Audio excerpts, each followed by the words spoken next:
네, 저는 미수담원 한의원의 원장 임진택이고요. 인체 전반을 다 치료하는 그런 한의원인데요. 특히 사람의 정신적인 부분이 인간의 육체에 결정적인 영향을 미친다는 것을 제가 깨닫고 마음을 잘 안아드리고 보듬어드리고 심이어가 되려고 노력하는 그런 한의사입니다.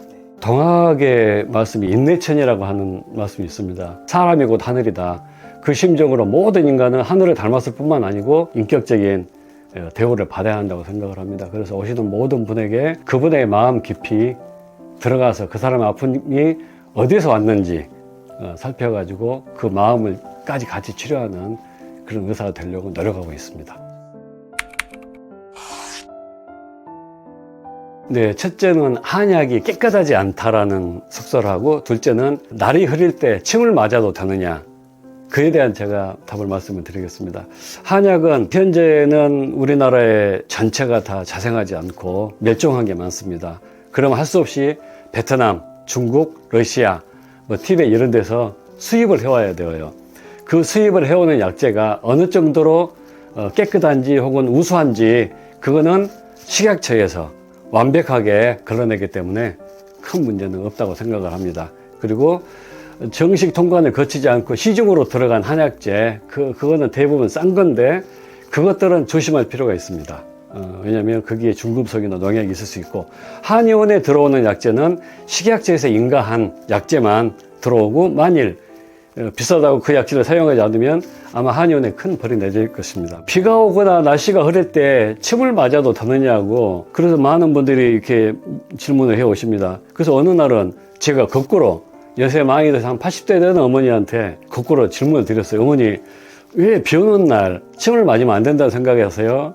그러니까 침 맞은 근육에 빗물 들어간 게, 이렇게 이야기를 하시더라고요. 그래서 제가 말씀을 드리기를, 옛날에는 우리가 먹는 물이나 뇌가의 물이 적절하게 소독이 되지 않아서 또 침이 굉장히 컸습니다. 한침이. 그래서 그게 상처가 있어가지고 그게 감염이 되지 않을까 싶어서 이제 걱정을 했는데, 요즘은 침도 모두 멸근 상태이고 지름도 0.1mm밖에 안 되고, 우리 상수도원의 상수도도 엄청나게 깨끗한 물이기 때문에 일체의 문제가 없습니다. 다만 침을 맞고 몸을 따뜻하게 하시는 것이 기를 잘 소통하고 빨리 낫는 지름길입니다. 차게 하시면 안 됩니다.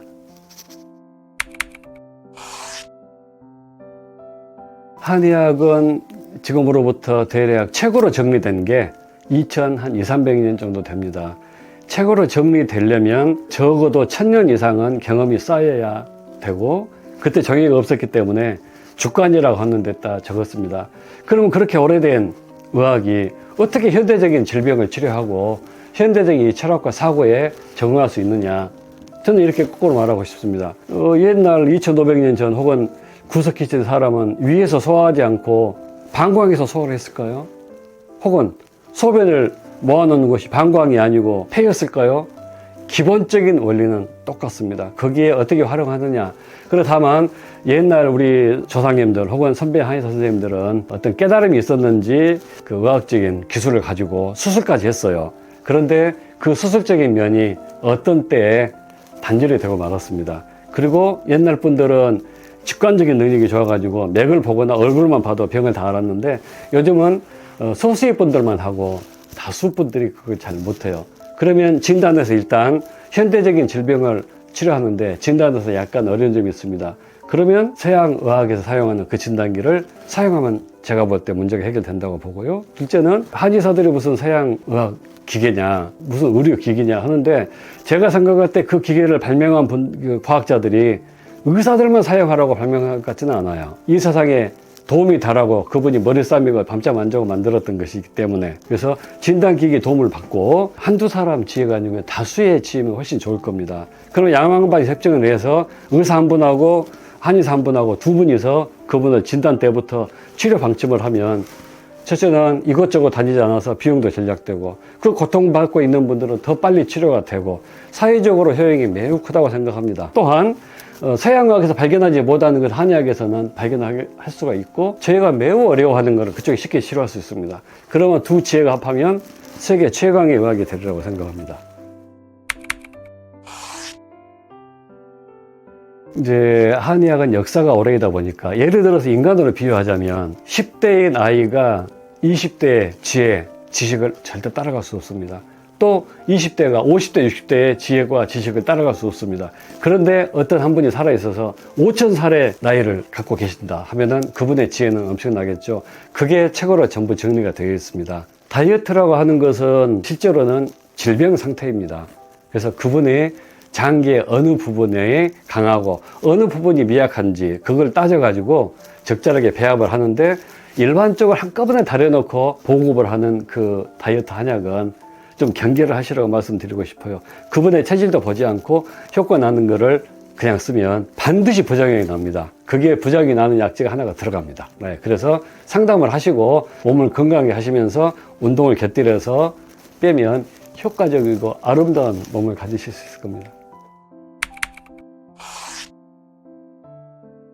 탈모는 결국은 머리에 뿌리가 되는 모낭에 정맥과 동맥 그 혈관으로 원활하게 혈액이 공급되지 않기 때문인데요. 서양과학적으로는 이식하고 미녹시딜, 프로페스제 이렇게 약을 씁니다. 그것들의 부작용이 호르몬을 이렇게 자극을 하기 때문에 매우 좀 불편하거든요. 그런데 많은 분들은 두피에 열이 있습니다. 그 열이 있는 분이 제일 많고 그 열을 끄고 모낭에 혈액 공급하는 약질을 쓰면 의외로 잘 치료가 됩니다. 스트레스가 꽤 큰 작용을 하기 때문에 스트레스가 발생하면 간에 열이 생깁니다. 열은 항상 지구에서 위로만 올라가요. 물은 밑으로만 떨어지듯이 위로 올라가서 두피를 열로 자극하면 혈관 소통이 잘 안 됩니다. 그러면 탈모가 되고 머리카락이 얇아지고 혹은 원형 탈모가 되죠. 그래서 스트레스 받지 않으시도록 운동, 취미 활동을 열심히 하시면 됩니다.